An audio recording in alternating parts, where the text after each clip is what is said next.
Hello. Today we're going to be talking about how to compare and contrast two different stories.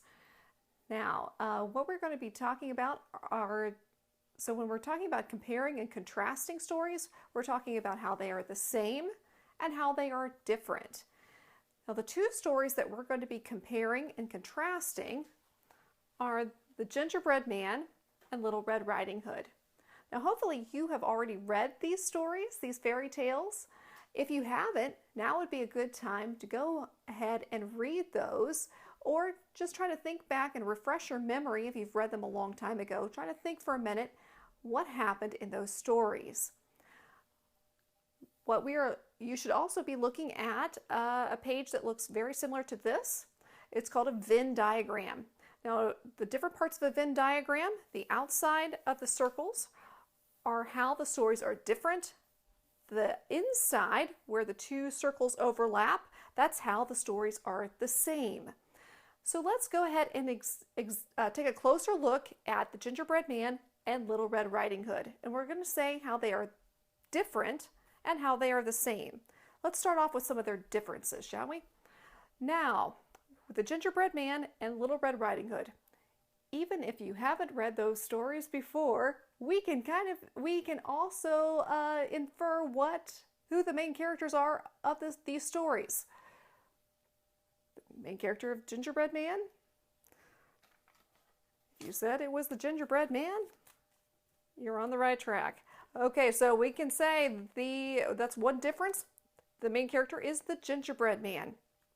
Now, Little Red Riding Hood, one guess as to who the main character is in that story.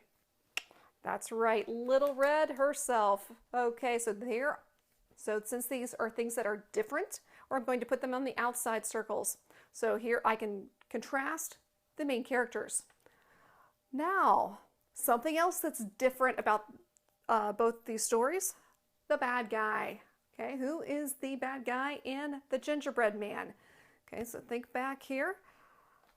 The bad guy was the fox. Okay, what about Little Red Riding Hood? Do you remember who the bad guy was? That's right, the big bad wolf. Okay, now let's think of how are they the same? Okay, one similarity. Okay, think of it, we can compare the genre. They are both fairy tales. Okay, so I will put that in between, that they are both fairy tales. And something else that's similar is the main character gets tricked by a canine. Okay, something in the dog family. We've got a fox and a wolf. So over here we have a little girl who's roaming through the woods, and over here we have runaway pastry. Okay, so both characters, though, get tricked by something in the dog family in the story. So now it's your turn. Go ahead and take a look at your Venn diagram after you've read your two stories. How are they different? And what ways are they the same? So you can be thinking about characters, problems, setting, or genre. All of these things could be compared or contrasted. Happy reading.